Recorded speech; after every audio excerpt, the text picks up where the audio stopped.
الله الرحمن الرحيم الحمد لأهله والصلاة والسلام على أهلها أما بعد فقد قال الحكيم في القرآن المجيد بسم الله الرحمن الرحيم ولا تحسبن الذين قتلوا في سبيل الله أمواتا بل أحياء عند ربهم يرزقون.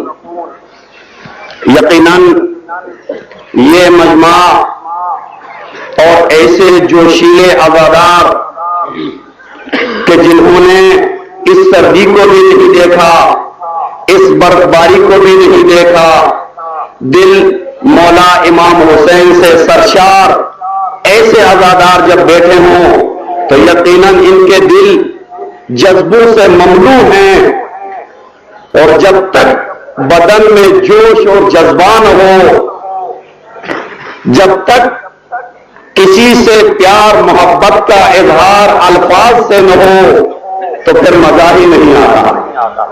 لذا 2-3 نعرے میں لگاتا ہوں، آپ کا جذبہ معلوم ہوگا، جوش معلوم ہوگا، اس کے بعد اپنی موضوع کی طرف آتا ہوں. نعرہ تکبیر. اتنا مجمع اگر صحیح آواز سے نعرہ دے، جواب دے، تو شاید پارا چنار کے گوشوں گوشوں تک آپ کی آواز چلی جائے. نعرہ رسالت، نعرہ حیدری، حسینیت، حسینیت، یزیدیت، یزیدیت، نعرہ حیدری. جس آیت شریفہ کو آپ کے خدمت میں تلاوت کیا، پروردگار عالم یوں ارشاد فرماتا ہے کہ جو بھی میری راہ میں جان قربان کر دے اسے آپ کبھی بھی مردہ نہ کہنا، وہ زندہ ہے، میرے درگاہ میں وہ زندگی کر رہا ہے اور رزق پا رہا ہے. پتا چلا کہ جو بھی خدا کے راستے میں جان قربان کرتا ہے وہ مرتا نہیں بلکہ وہ زندہ ہے. اور تمام شہداء میں سے افضل شہید، تمام شہداء میں سے بے مثال شہید مولا ابا عبداللہ الحسین ہیں، جس کا نام ہی سید الشہداء ہے. لیکن پتا ہے کیوں امام سید الشہداء، امام بے مثال شخصیت کیوں؟ جب حسینیت اور وحدانیت کی تقابل کیا جائے، ایک دوسرے کے مقابلے میں رکھا جائے، تب آپ کو پتا چلے گا کہ میرا امام سید الشہداء کیوں، میرا امام تمام اسلامی شہداء کا سربراہ کیوں، یہ آپ کو پتا چلے گا جب تقابل کی جائے توحید کے ساتھ. تو مجھے تقابل کرنے دیجئے اور جملے ختم ہونے کے بعد جذبات کا اظہار کرے. تمام انبیاء میں حسین کا نانا بے مثال، ایسا ہے کہ نہیں؟ تمام انبیاء میں حسین کا نانا بے مثال، تمام ولیوں میں حسین کا باپ بے مثال، تمام دنیا بھر کی ماؤں میں حسین کی ماں بے مثال، تمام دنیا کے بیٹوں میں حسین کے بیٹے بے مثال، تمام دنیا بھر کے بھائیوں میں حسین کا بھائی بے مثال، دنیا بھر کی بیٹیوں میں حسین کی بیٹی، دنیا بھر کی بہنوں میں حسین کی بہن بے مثال، دنیا بھر کے شیرخواروں میں حسین کا شیرخوار بے مثال، دنیا بھر کی فوجیوں میں حسین کی فوج بے مثال، دنیا بھر کے دوستوں میں حسین کے دوست بے مثال، دنیا بھر کے دشمنوں میں حسین کا دشمن بے مثال.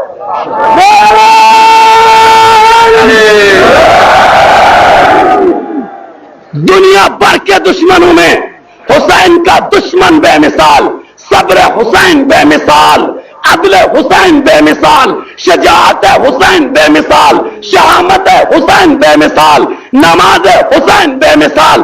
دنیا والوں جب ہر طرف سے حسین بے مثال ہے تو مجھے کہنے دیجئے پروردگارا تو اپنی جگہ میں بے مثال، حسین حسین ہوتے ہوئے بے مثال۔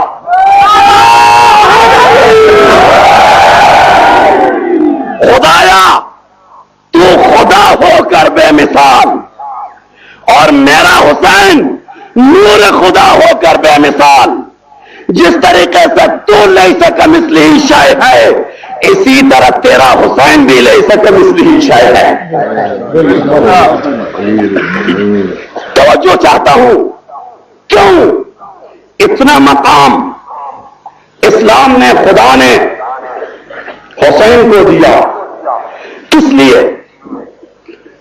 جب آپ انبیاء کی تاریخ کی طرف نظر ڈالیں گے پھر آپ کو پتا چلے گا کہ جب بھی کوئی نبی کسی مشکل مرحلے میں پڑ گیا ہو تو اسی صورت میں، اسی جگہ میں پروردگار عالم نے اس نبی کی حفاظت کی ہے۔ یعنی توحید نے نبوت کی، رسالت کی حفاظت کی۔ آدم مشکل میں پڑے، خدا نے آدم کی حفاظت کی۔ نوح مشکل میں پڑے، خدا نے نوح کی حفاظت کی۔ ابراہیم مشکل میں پڑے، خدا نے ابراہیم کی حفاظت کی۔ اسماعیل مشکل میں پڑے، خدا نے اسماعیل کی حفاظت کی۔ موسیٰ مشکل میں پڑے، خدا نے موسیٰ کی حفاظت کی۔ عیسیٰ مشکل میں پڑے، خدا نے عیسیٰ کی حفاظت کی۔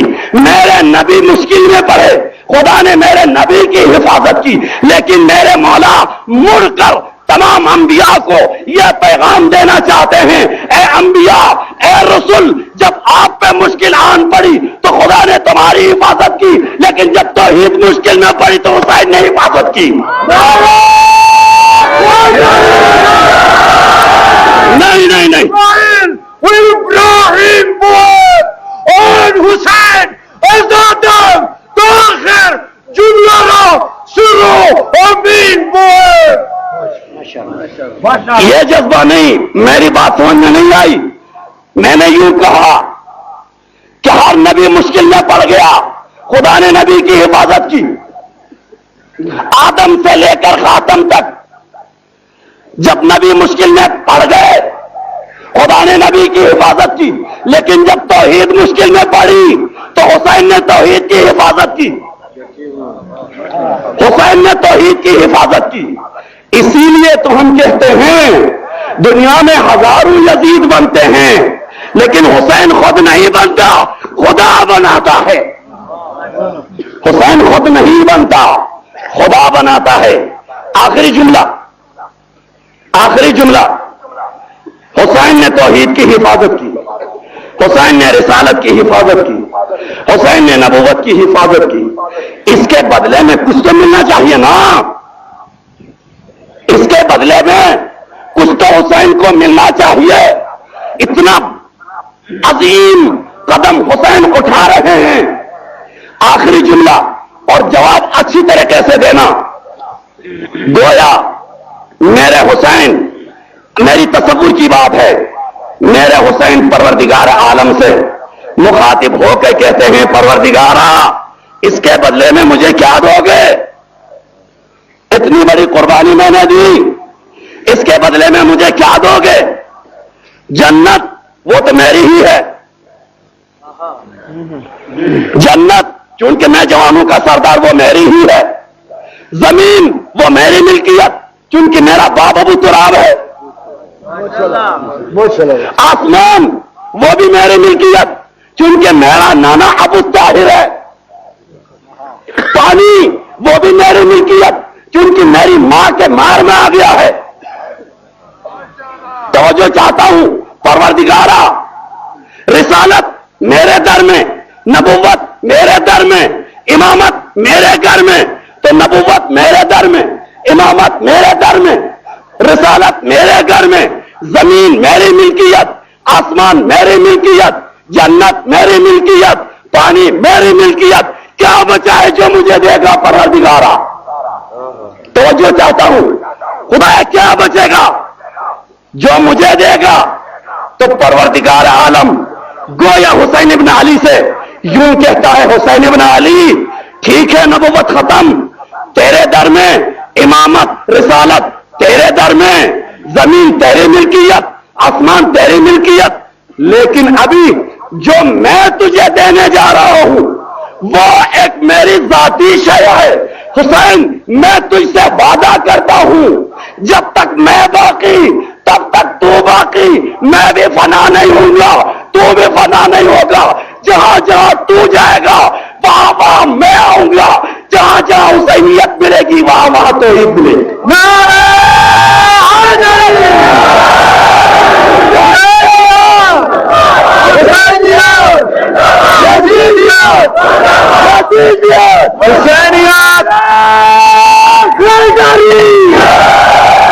حسینیت، حسینیت، یزیدیت، یزیدیت، نعرہ حیدری۔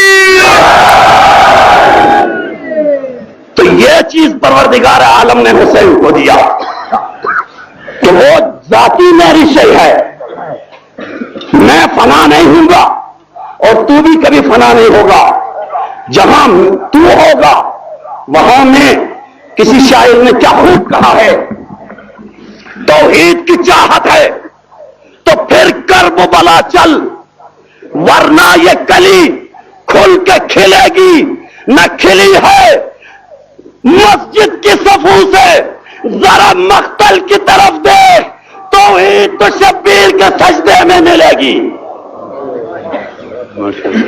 ذرا توحید دیکھنا ہو تو حسین ابن علی کی سجدے کی طرف دیکھو، ادھر ڈھونڈو توحید ادھر آپ کو ملے گی۔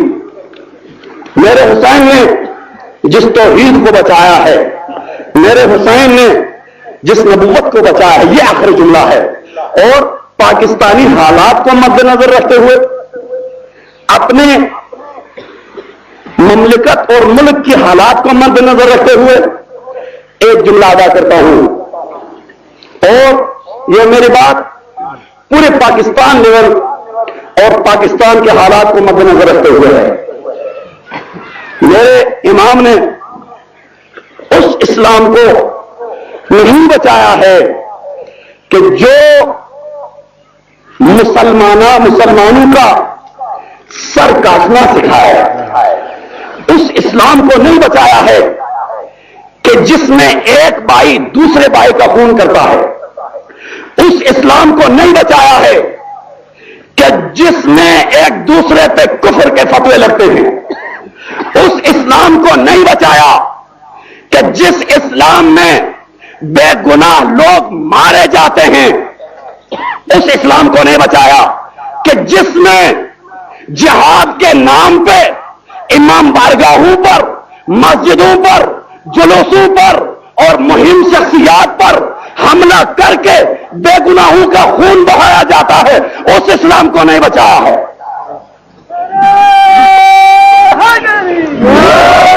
میرے امام نے اس اسلام کو نہیں بچایا ہے، اس اسلام کو نہیں بچایا ہے کہ 15 ملین روپے لے کر، 1 ملین روپے لے کر اس مملکت خدا داد میں دہشت گردی پھیلائیں، اس مملکت خدا داد میں شر پھیلائیں، اس مملکت خدا داد کو نقصان پہنچانے کی ہمت کرے، اس اسلام کو نہیں بچایا ہے۔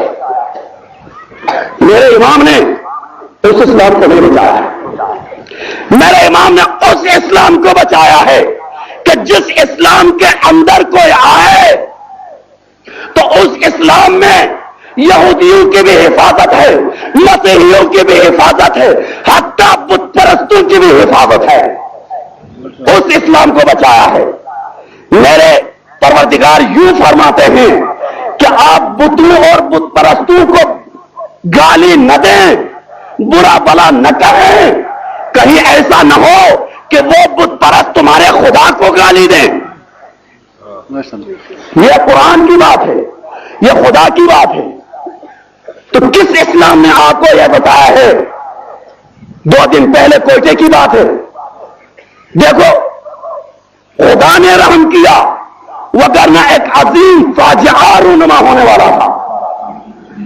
آخر حسین تو سب کا ہے، حسین سکھوں کا بھی ہے، حسین ہندوؤں کا بھی ہے، حسین مجوسیوں کا بھی ہے، حسین مسیحیوں کا بھی ہے، لیکن یاد رکھو کوئی بھی حسینیت سے خارج نہیں، یہ یاد رکھو کوئی غیرت مند حسینیت سے خارج نہیں ہو سکتا، کوئی بغیرت حسینیت میں داخل نہیں ہو سکتا۔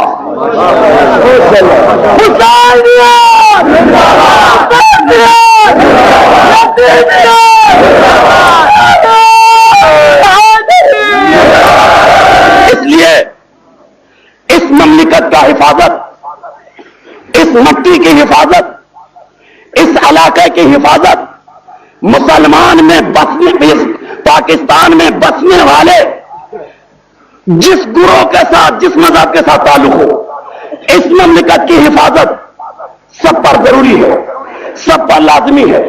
آ جاؤ، آج کرتے ہیں کہ پاکستان کے ہر گوشے و کنار میں مہم شخصیات موجود ہیں، اپنے اپنے حفاظتی اقدامات کرتے ہیں، لیکن میں اس ایجنسی کی بات کرتا ہوں۔ آخری جملہ ادا کرتا ہوں، اس کے بعد 2 جملے نصیب ہے۔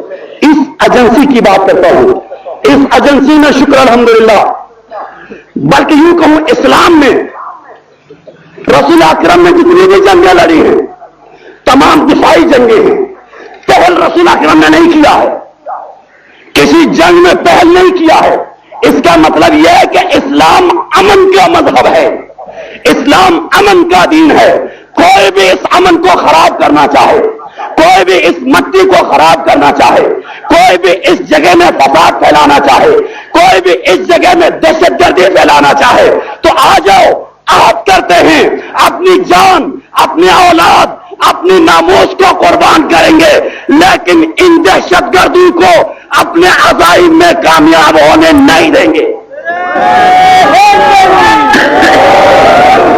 یہ ہر ایک مسلمان کے لیے شرعی اعتبار سے فرض ہے، ہر ایک مسلمان کے لیے اسلامی اعتبار سے فرض ہے۔ لذا ہم امید رکھتے ہیں کہ پاکستان کا ہر سپاہی، پاکستان کا ہر فرد اس عقیدے کے ساتھ زندگی کرے کہ یہ مٹی میری ناموس ہے، یہ ملک میرا ناموس، اس کی حفاظت میرے اوپر فرض ہے۔